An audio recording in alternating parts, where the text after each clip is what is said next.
Shalom Bacha, bonsoir. Que je vous protège, vous donne la santé, la joie.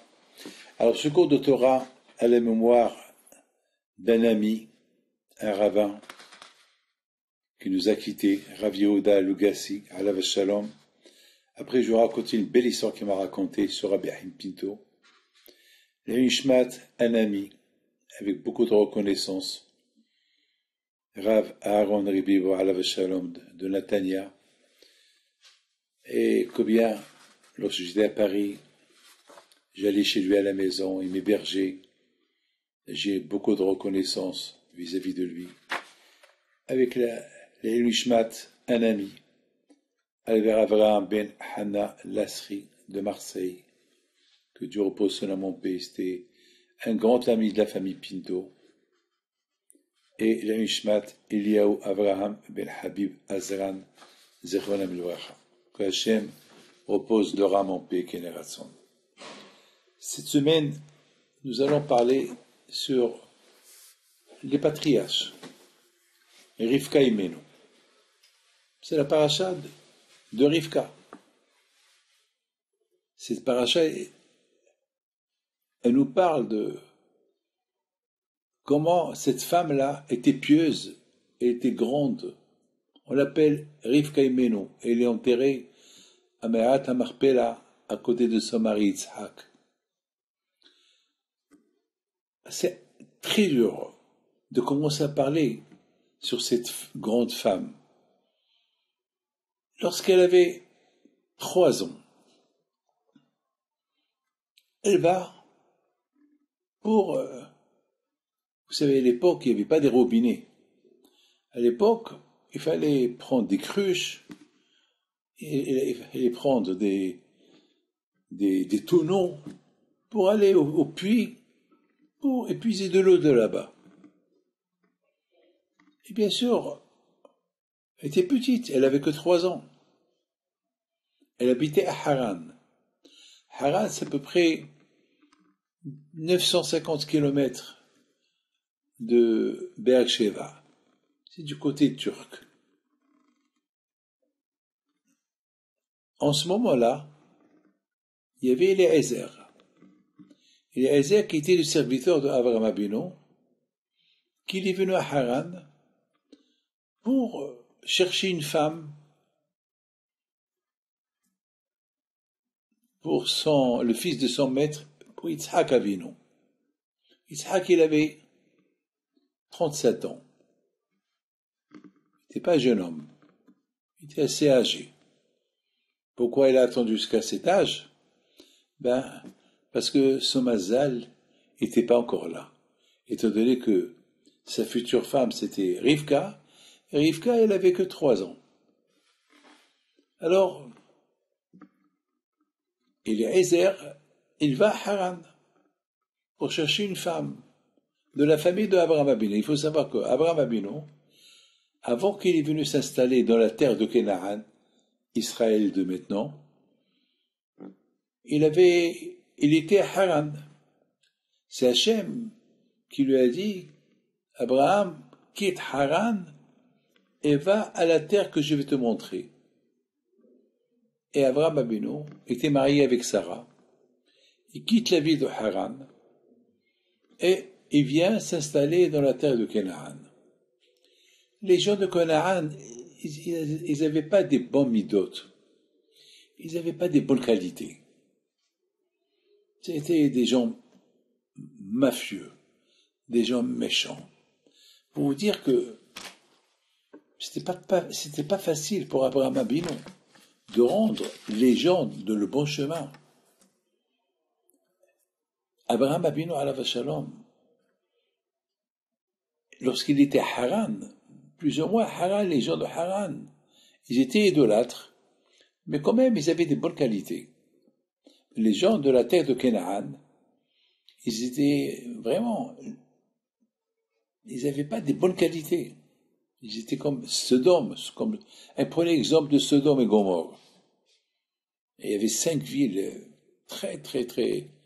des villes, il y avait là-bas beaucoup d'Ershaïm. Alors, dans la terre de Canaan, il n'y avait pas des bonnes, les gens de de la terre de Canaan, il n'avait pas de bonnes qualités. Alors Abraham Abinu, il ne voulait pas pour son fils Yitzhak une fille de la terre de Canaan.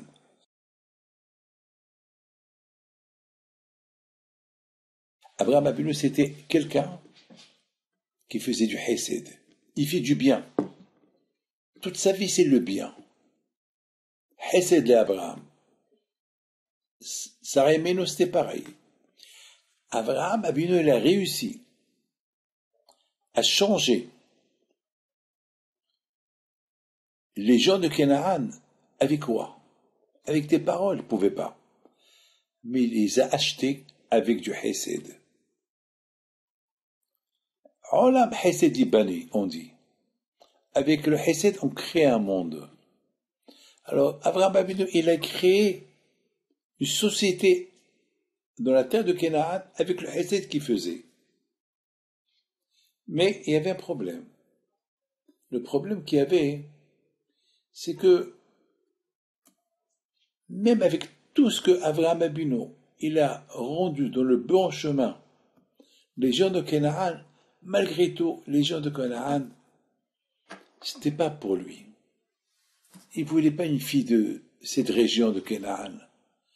Hiti, Gergashi, Émori, Vahivi, Vahiboussi. Il y avait 7 nations de la terre de Canaan.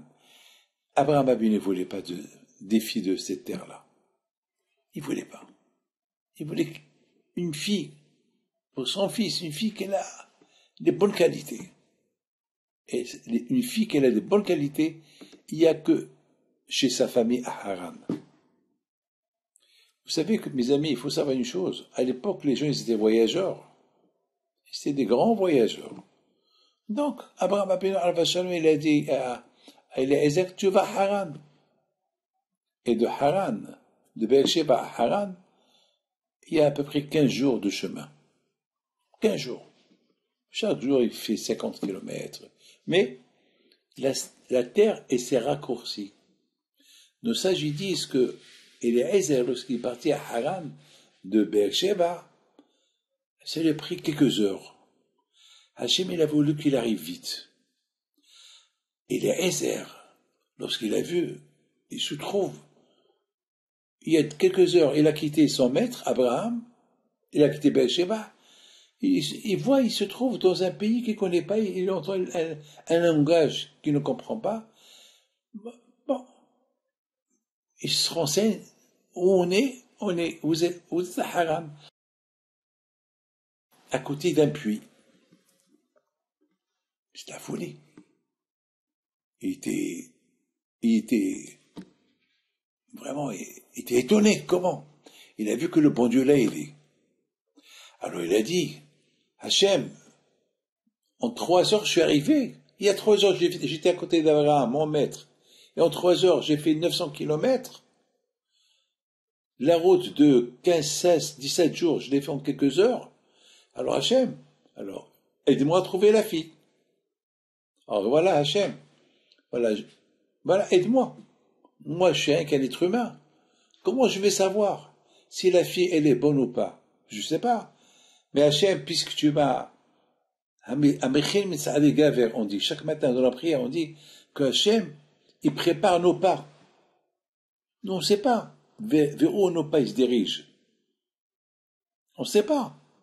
Jamais j'oublierai. Une fois, je suis parti au Brésil, et je ne sais pas, lorsqu'on est arrivé à l'aéroport, il y avait le chauffeur, au lieu qu'il prend un chemin, il a pris un autre chemin. Alors, le Ba'alabaïd, M. Rahman, celui chez qui je suis hébergé, il dit au chauffeur, mais pourquoi tu prends cette route? Prends cette route.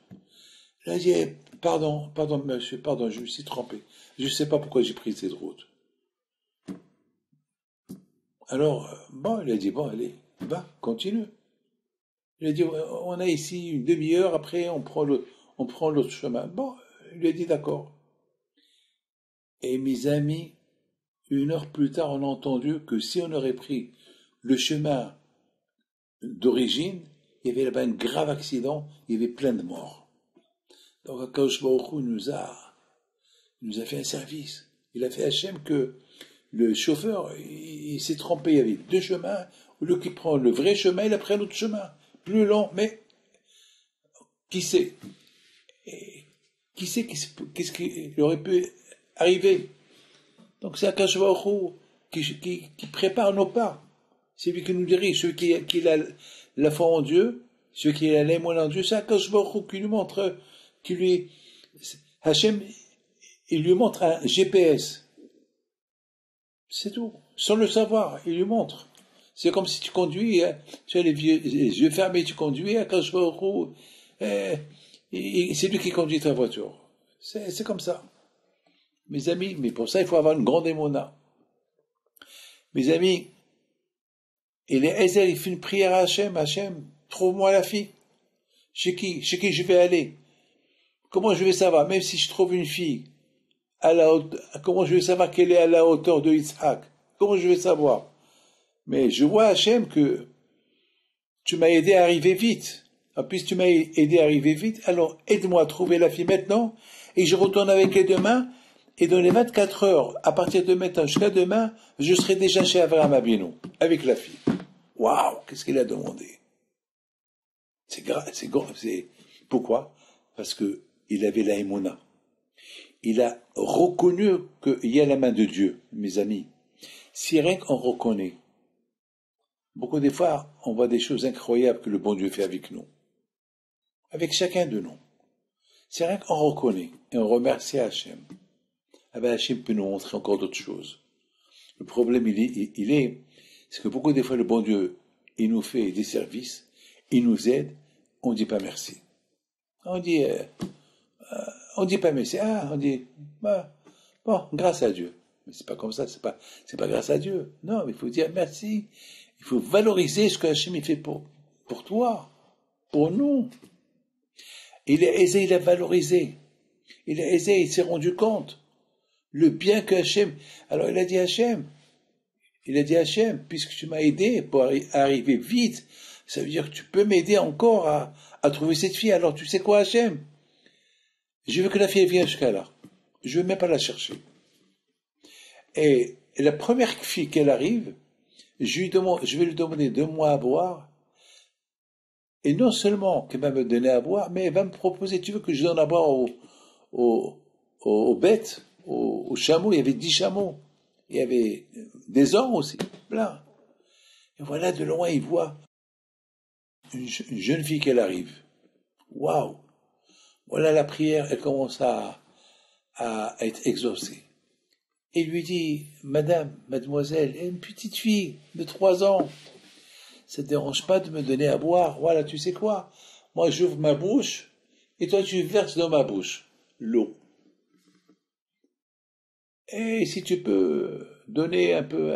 Alors, elle, tout de suite, lui dit, oui, mon maître, oui. Et tout de suite, elle va, il lui apporte de l'eau, il lui donne à boire. Elle lui verse le seau d'eau dans sa bouche. Mes amis, c'est de la folie ce que je suis en train de vous dire. Imaginez-vous que vous êtes, je sais pas moi, vous êtes même si vous êtes dans un bar, et vous dites au steward, vous pouvez apporter une bouteille d'eau d'évian, et moi, j'ouvre ma bouche et verse-le. Il va te prendre pour un fou. Il va te dire, mais monsieur, pour qui tu me prends? Voilà, tu veux une bouteille d'eau, là, voilà la bouteille d'eau, bois. Tu veux le verre, voilà le verre. Il est Ezer, il dit Hagmi Inina, ça veut dire comme Esav. Esav, il a dit à son frère Yaakov, dans la parole de cette semaine, il lui dit, voilà, moi j'ouvre ma bouche, et toi tu verses les lentilles dans ma bouche. Rivka Imenu, elle a exécuté les ordres. Elle a exécuté les ordres de Eliezer. Il lui a donné à boire. Il a donné à boire au chameau.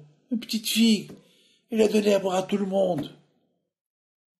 Mais, mes amis, d'où cette semaine, on a eu la visite du grand rabbin d'Israël, Rav David Youssef, pour le mariage de mon petit-fils, Haïm, du fils Rabbi Raphaël.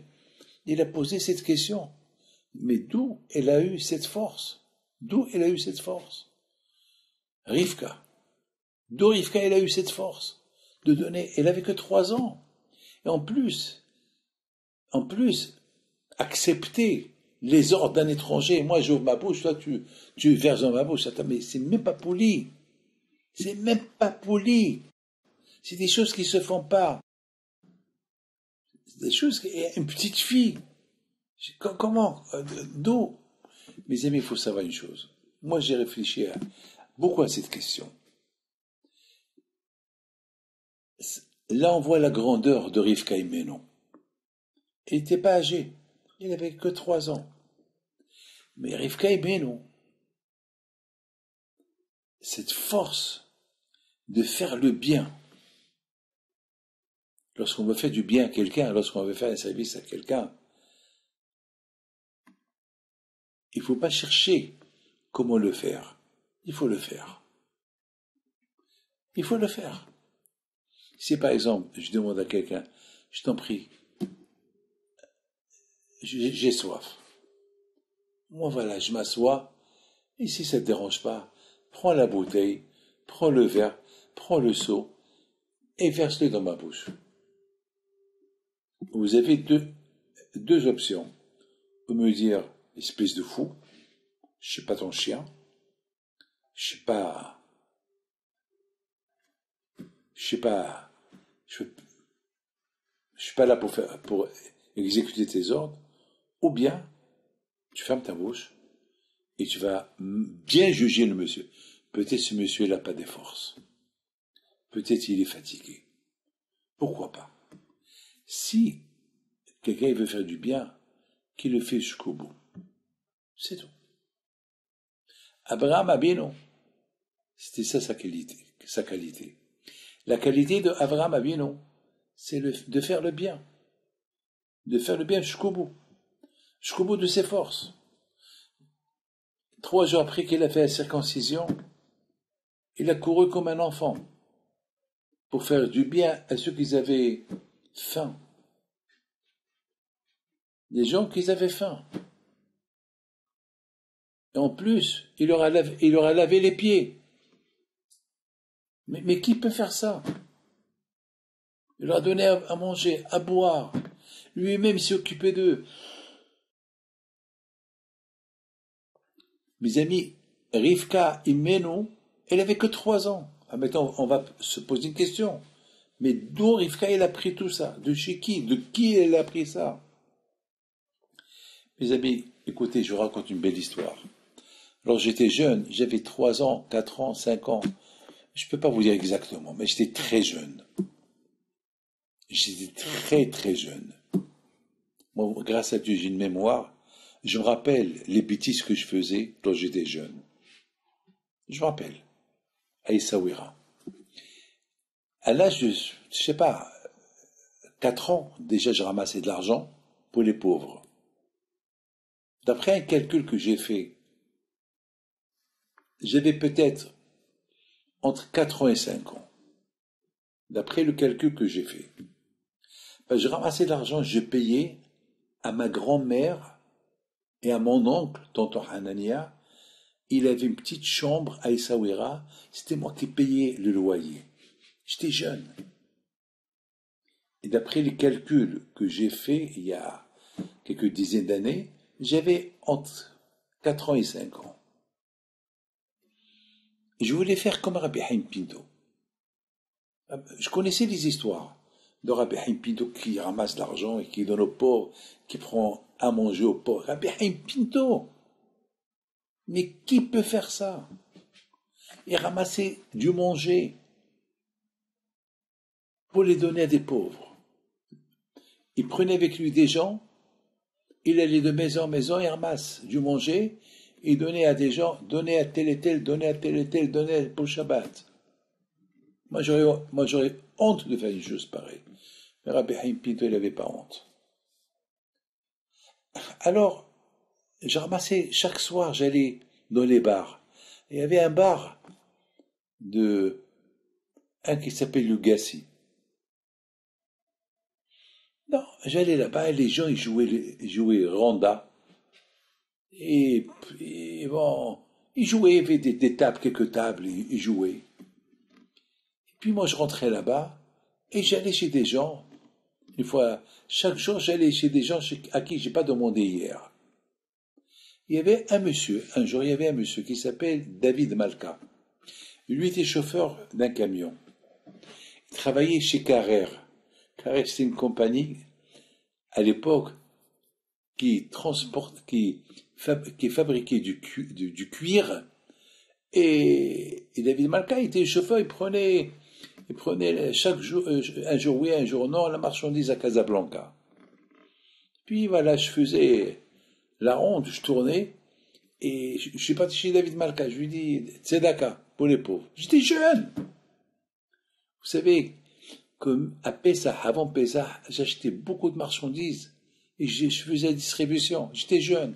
Je voulais, et tellement j'ai écouté des histoires sur Rabbi Haim Pinto, je voulais imiter Rabbi Haim Pinto. Donc mes amis, ce David Malka, il perdait. Il perdait de l'argent. Donc lorsque je suis venu chez lui donner de l'argent, il m'a donné une gifle. Il m'a fait mal. Alors, je lui ai dit, eh ben, Bisrot Rabbi Haim Pinto, tu vas voir, ton camion va pas marcher. Et il venait d'avoir un camion, le camion d'avant, un grand camion, il était neuf. Et il s'est encore énervé sur moi, il s'est levé, et il m'a pris comme ça par les épaules, il m'a jeté dehors, et je suis tombé. Je suis rentré chez lui, au bar, je lui ai dit, ton camion, il va tomber en panne en arabe. Et tu vas pas pouvoir le conduire. Et tu vas rester ici à Essaouira jusqu'à que tu deviens pauvre. Alors lui, il s'énerve, il court derrière moi, il m'attrape, il me frappe vraiment, il m'a donné une bonne tannée. Bon. Les gens, ils l'ont séparé. Moi, j'étais jeune, je pleurais. Je suis parti à la maison, j'ai pas admis, j'ai pas osé, j'ai pas admis cette honte qu'il m'a fait. En plus, il m'a fait honte devant tout le monde. Alors maintenant, à quoi je pensais? Oulala, je vais perdre les clients. Tous ces gens-là qui avaient l'habitude de me donner, ils vont plus me donner parce qu'ils ont vu que il y a une manière comment refuser de me donner. Bon, un jour, je rentre à la maison, je pleure. Et mon père, la Vachalon, il me dit, qu'est-ce que tu as? Il a vu des marques. Je lui dis, quelqu'un m'a frappé, je lui ai raconté l'histoire. Alors, il m'a dit, quoi, il t'a frappé? Bon, je ne lui ai pas dit la vérité. Je ne lui ai pas dit ce que je lui ai dit. Eh ben, bon. Le monsieur, après qu'il a joué, il a bien perdu. À minuit, il devait prendre le car. À minuit, il devait voyager à Casablanca. Et il va à la place, au garage où il y avait le car, il y avait le chauffeur, il y avait le co-chauffeur, il y avait le graisseur, parce qu'à l'époque, tous les camions, il fallait le faire après 2, 3, 4 heures de route, il fallait mettre de la graisse dans le moteur. Et voilà, le car, le camion, il ne démarre pas. Waouh! Il ne démarre pas, bon, coïncidence. Il pense, je ne sais pas s'il a pensé à moi ou pas, mais coïncidence. Non, les techniciens sont restés toute la nuit pour réparer, le lendemain, il arrive, il ne marche pas. Le soir, il retourne au bar, parce que, entre-temps, les mécaniciens, ils étaient en train de réparer la voiture, le camion. Alors tout le monde l'a vu. Ah, mais tu n'es pas parti à Casablanca? Non, j'ai un problème avec le car, avec le camion. Oh, David, le fils de Rabbi Pinto, le fils de Rabbi Moshe Aaron Pinto, oulala, il t'a dit que tu as le car, il t'a, oulala. Alors lui, il leur a dit, mais non, allez. Et voilà, encore j'arrive. Entre-temps, j'ai cru que s'il me voit, il va avoir peur de moi. Mais encore, dès qu'il m'a vu, il m'a dit, encore tu es venu, il s'est levé. Là, les gens, ils l'ont dit, réfléchis bien. Ton camion ne marche pas. N'ajoute pas. Ils l'ont arrêté. Vraiment, ils l'ont arrêté. Moi, j'ai eu peur de lui, je me suis sauvé. 2 jours, 3 jours, le camion, il ne savent pas que c'est là. Là, ils lui ont dit, il faut te calmer, il faut aller demander pardon. Il n'a pas admis. Donc il vient à la maison chez mon père. Il raconte tout à mon père. Mon père, à la vache shalom, qu'est-ce qu'il lui dit? Il lui a pris tout. David, mon fils, il est venu chez toi pour te demander la tzedaka. Pas pour lui. Il fait beaucoup de hesed avec l'argent. Mon père, pour une fois, il était de mon côté. Pour une fois, il était de mon côté. Bon, à la vache shalom, mon père lui dit, écoute, demande-lui pardon. Ah, maintenant, moi, j'étais pas à la maison, j'étais dehors. Et lui, il attend. Et à un moment donné, je rentre à la maison, je te mets là. Et je rentre à la maison, je vois David Malka assis de un côté, et je vois mon père, j'ai eu peur, j'allais me sauver. Mon père, il me dit, viens, n'aie pas peur, il va pas te frapper. Je rentre à la maison, alors mon père, lui, il regarde David Malka, il me dit, alors pardon, smahli, pardon que je t'ai frappé, papa. Je dis, ah bon, je veux que tu me demandes pardon à côté de tes copains. Parce que à cause de toi, personne ne me donne. Parce que tu as ouvert tu as fermé les portes de la tzedaka. Maintenant, lorsque je commence à demander aux gens, ils me disent non. Maintenant, tu me demandes pardon devant eux. Et devant eux, je vais te dire combien me donner. Et c'était dur pour lui d'accepter cette discussion. Mais il n'a pas le choix. Son camion, personne ne comprend. À tel point que le camion est devenu l'arc de triomphe de l'époque. Les gens, ils passaient au garage de Hamar, il s'appelle le garage Hamar, pour voir le camion, il est neuf, il marche pas. Donc, il me prend les mains, on rentre les deux comme Hatan et Kalla. On rentre au bar, tout le monde qui nous regarde, waouh! Alors, tu lui as demandé pardon. Eh ben voilà, je lui ai demandé pardon. Je lui ai demandé pardon. Et donc, j'étais heureux, j'étais content. Ah, il me dit alors, qu'est-ce que tu me donnes? Qu'est-ce que tu peux me donner? Comme ça, il voulait que je donne une bénédiction. Je dis tout d'abord, à toi de me donner, après moi je te donne. Comment tu veux? Je lui ai demandé une belle somme. Au départ, il a commencé à marchander avec moi. Après, ils ont fait tous une quête, tous les gens qui jouaient les cartes, et ils ont ramassé une belle somme d'argent et me l'ont donné. Alors je lui ai dit maintenant, je veux que tu me fais un tour dans le camion. Tu me fais un tour à Essaouira. Et après, tu me ramènes et va. Ah, mais je donne la parole d'honneur. J'avais 4 ans, 5 ans. Tout le monde est sorti. On dirait, je sais pas, on dirait qu'il y avait une fête. Il y avait un monde fou. Et moi, j'étais heureux, j'étais content. Et voilà, on arrive. C'est à le garage Hamar, à 200 mètres du cimetière d'Essaouira.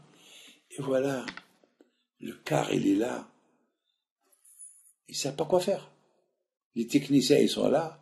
Alors, il leur a dit, écoutez, allez, arrangez-le,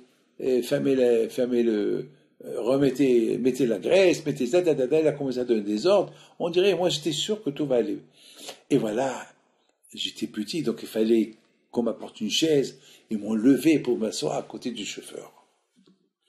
Et tout le monde qui est là en train de voir. Maintenant, il me regarde. David Malka, il me regarde avant d'allumer le contact. Il me regarde. Je dis, alors allume, Saal, allume. Fais-moi un petit tour. Il a allumé, ça a marché. Il m'a fait un tour à Essaouira et me ramène. Eh ben, cette histoire, jamais je l'oublierai. Pourquoi? C'est parce que ce que j'ai entendu sur mon grand-père, Rabbi Haïm Pinto, ce que j'ai entendu sur mon arrière-grand-père, Rabbi Oda Pinto, ce que j'ai entendu sur mon arrière-arrière-grand-père, Rabbi Haïm Pinto le Grand, d'Essaouira, toutes les histoires qu'ils ont fait avec le hesed, le bien qu'ils faisaient, c'était dans mon sang, c'était dans mon ADN. Donc, pour moi, à cette époque, C'était normal de faire du hesed. J'ai rien vu. Ce qu'il a fait Rabbi Haim Pinto. J'ai rien vu ce qu'ils ont fait mes aïeuls. Ils sont morts 100 ans avant que je suis né.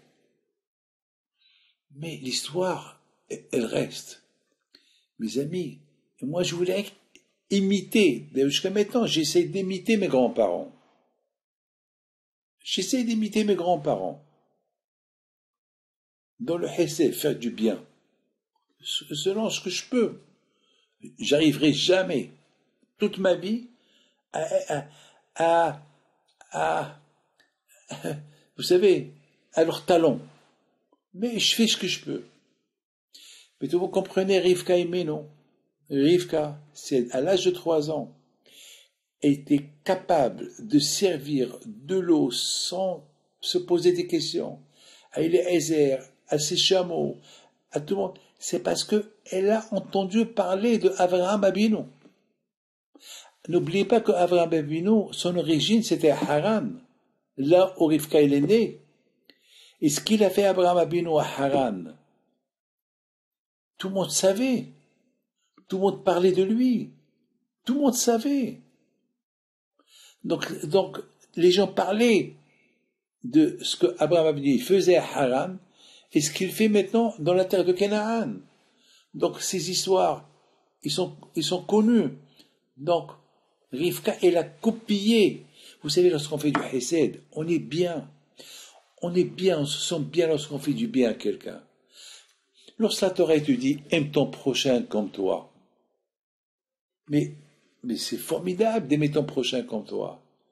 Ne crois pas qu'il va te voler en l'aidant. Non, si tu l'aides, c'est pas, tu vas dire « ouais, il profite de moi, il me vole ». Non. Comme toi, comme lui, comme que toi. Tu as tout ce qu'il faut. Il faut que aussi ton prochain, il a tout ce qu'il faut. Comme que toi, tu as le plaisir d'avoir tout. Eh bien, il faut sentir le plaisir que ton copain aussi, il a tout. Et c'était ça, Avraham Avinu. Et Rivka, elle était comme ça, elle aussi. Et c'est comme ça aussi que Rachel et Léa, qui étaient les enfants de Lavan, les nièces de Rivka, aussi c'était comme ça. Mes amis, je vous raconte une histoire. Il y a une fois, un grand sadique qui sont venus chez lui pour amasser de l'argent pour un mariage. Et ce sadique, il n'avait pas assez d'argent. Il a réuni ses élèves. Il leur a dit, voilà, je vais vendre mon olam haba. Voilà, mon olam haba, ça veut dire le paradis. Après 120 ans, lorsque je quitte ce monde, je vais être dans l'autre monde, au paradis. Alors je vends mon paradis à celui qui me donne tant pour aider ce couple-là pour le mariage. Alors, mais il n'y avait personne qui pouvait donner cette somme-là. Alors il leur a dit, alors, je vous vends à vous tous, mon olam haba. Alors ils se sont partagés et chacun il a donné. Alors, après cet événement, ses élèves lui ont dit, Rabbin, alors vous savez que tu n'as plus olam haba. Ça veut dire que t'as perdu ton monde futur. Il leur a dit, oui, je l'ai perdu parce que je l'ai vendu pour aider ce couple. Maintenant, je veux commencer à zéro.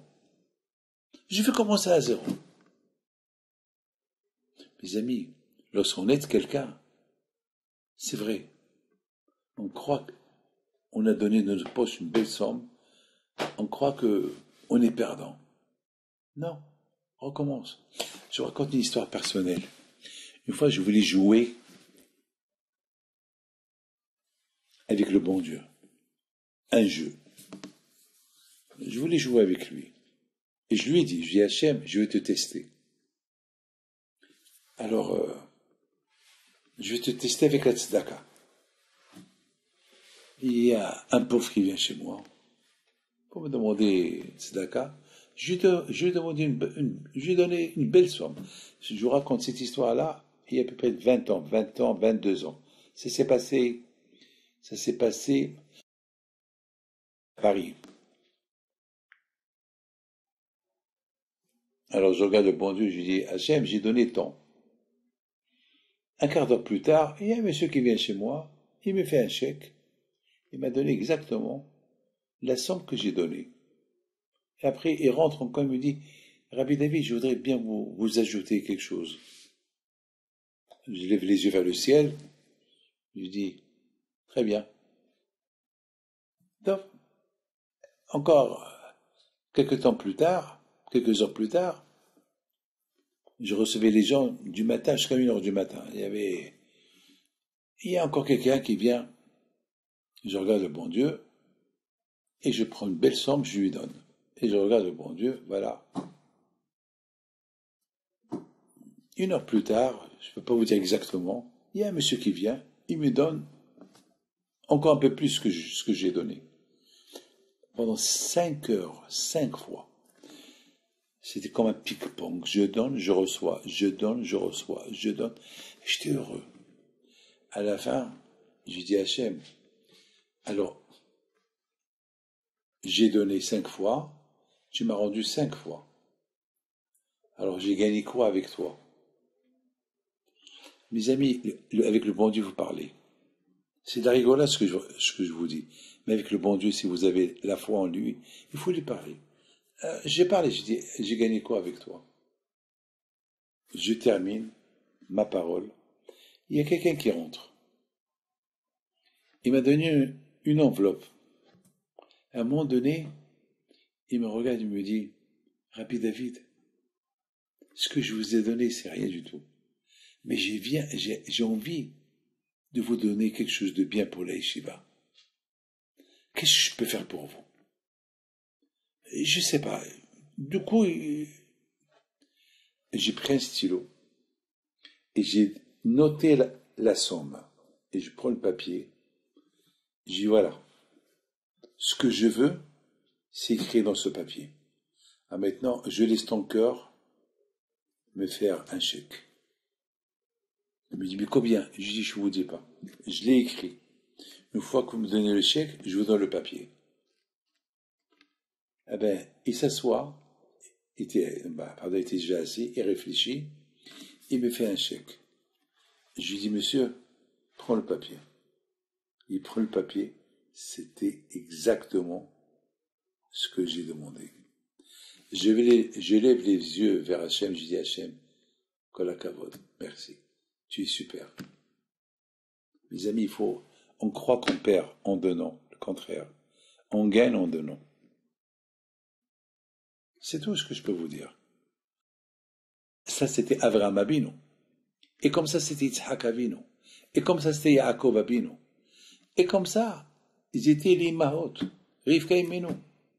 Comment Rivka Imenu, il avait cette force de donner, d'aider.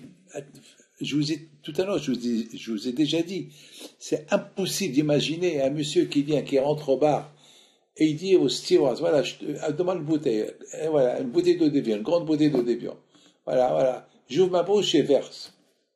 Et peut-être il va prendre, il va l'arroser avec l'eau. Il va dire quoi, tu te moques de moi ou quoi? Rivka Imenu, non, le contraire. Elle exécutait les ordres, une petite fille, passe dans son cœur. Elle avait la bonté du Hesed. Mes amis, regardez, dans la paracha de cette semaine, on parle de la naissance. Donc, mes amis, vous avez compris maintenant pourquoi il est Ezer tout de suite. Il est tombé. Il a dit, ça y est. C'est ça la fille c'est ça la fille, le mazal de Isaac.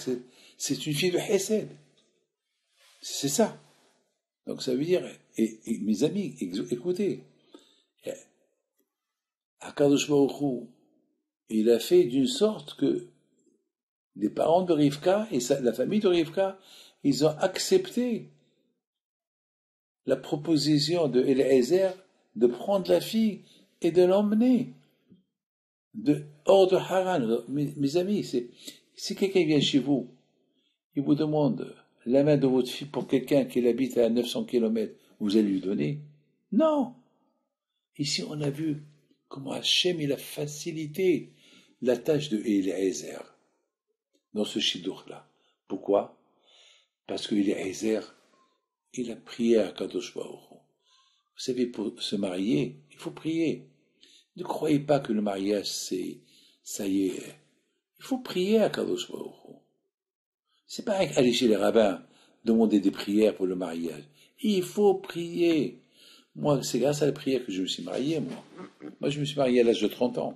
C'est grâce à la prière. Une fois, je me suis dit, il faut que je prie. Avant, je priais pas.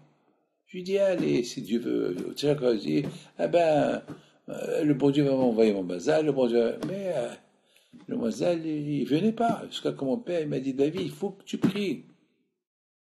Il faut que tu pries. Il faut prier. Bon, si on ne prie pas, on peut se marier. Mais peut-être on va se marier avec une fille qui n'est pas de notre mazal. On a gagné quoi? Aujourd'hui, j'ai reçu les gens aujourd'hui. Oh là là, aujourd'hui et hier, ici à Ranana. Tonnes de divorcés. Alors quoi ça sert? Des divorces. Tant des gens, des femmes divorcées, on divorce. C'est la folie, ce que j'entends. Jusqu'à que je me suis dit, mais jusqu'à que je voulais plus recevoir les gens. J'avais ras-le-bol de recevoir les gens. Que des divorces.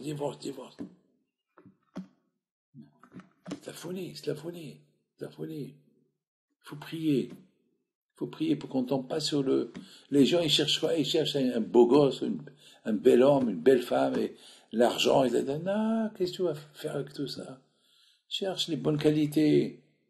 Cherche une fille qui a des qualités. Cherche un garçon qui a les qualités. Et qui a une panassase, pourquoi? Il faut qu'il ait une Mercedes, il faut qu'il ait une Ferrari. Il faut qu'il soit riche pour le marier. Non! Il faut chercher les qualités, une bonne famille, c'est tout. Chercher des bonnes qualités, quelqu'un, une fille, pour ça il faut prier.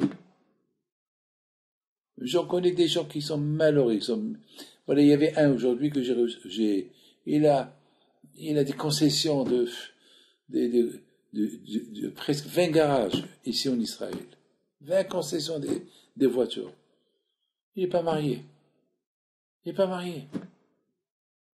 Je lui dis, prie. Je suis venu chez vous, bénissez-moi. Je dis, non. Je vais te faire avec toi aussi, vous priez. C'est pas la voiture c'est pas la voiture, tu vas pas te marier avec des voitures. Allez, ça suffit, tu rêves avec les voitures. Allez, prie Hachem. Chaque fois que tu viens chez moi, tu me demandes des brachot pour le business. Voilà le bon Dieu te donne le business, mais le mariage. Mes amis, dans la paracha de cette semaine, on voit que Yitzhak Avinu, il dit à Yaakov, fais comme moi, ne marie pas une fille de la terre de Canaan. Va à Haran, comme ta mère. Ta mère, elle est de Haran. Elle avait 3 ans lorsqu'elle est venue ici. Et on s'est mariés. Voilà, grâce à Dieu. Je suis une tzadékette. Alors là-bas, à Haran, le frère de ta mère, il s'appelle Laban. Il paraît qu'il a 2 filles. Il paraît qu'il a des filles. Pour une de ces filles-là. Mais comment Yitzhak Abinu, il sait que les filles de Laban, ils sont des bonnes filles? Comment il sait? Ben, mes amis, la famille de Avraham Abinu, ils avaient cette qualité d'avoir un bon cœur. Un bon cœur. Un bon cœur. Vous savez, nous tous on a un bon cœur. Ça n'existe pas quelqu'un qui n'a pas un bon cœur. Nous tous on a un bon cœur. Mais un bon cœur, qui veut dire pas un bon cœur pour toi, un bon cœur pour les autres aussi. Bon Hachem, chacun il a un bon cœur, il est en bonne santé, mais d'accord, mais est-ce que ton cœur il est que bien bon pour toi? Bon Hachem, t'as pas de problème de cardiaque, de cardiologie, bon Hachem, mais est-ce que ton cœur il est bien pour les autres? Eh bien la famille d'Abraham, ils étaient comme ça. Ils avaient un bon cœur pour les autres. Mes amis, je raconte une histoire et j'arrête. Rabbi Yehuda Lugassi alav Shalom, d'Aix-les-Bains, il m'a raconté une histoire il y a 35 ans. Il y a 35 ans. Il venait toujours me voir à Lyon, et lui, il est d'origine d'Essaouira, au Maroc. Il m'a raconté une histoire sur son père. Il m'a dit, Rabbi David, vous savez que Rabbi Haïm Pinto alav Shalom, un jour, il était chez lui à la maison, et le père de Rabbi Yehuda Lugassi, il a décidé un jour de divorcer sa femme. Il dit à sa femme, rien ne va plus avec toi, et en plus, moi j'ai envie de me marier avec une autre femme, alors il faut qu'on va chez Rabbi Haïm Pinto, parce que c'est lui qui nous a fait la bracha pour le mariage, maintenant on va aller chez lui pour qu'il nous fasse la bracha pour le divorce. Moi je ne veux pas rester avec toi. Sinon, viens, c'est mieux qu'on divorce dans la paix que je t'envoie le guet par quelqu'un. La pauvre, elle avait de la peine, c'est son mari.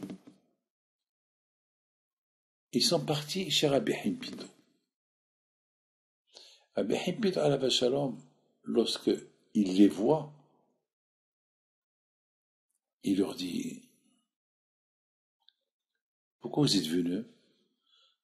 On est venu pour demander à Rabbi Haïm Pinto une bracha pour le divorce.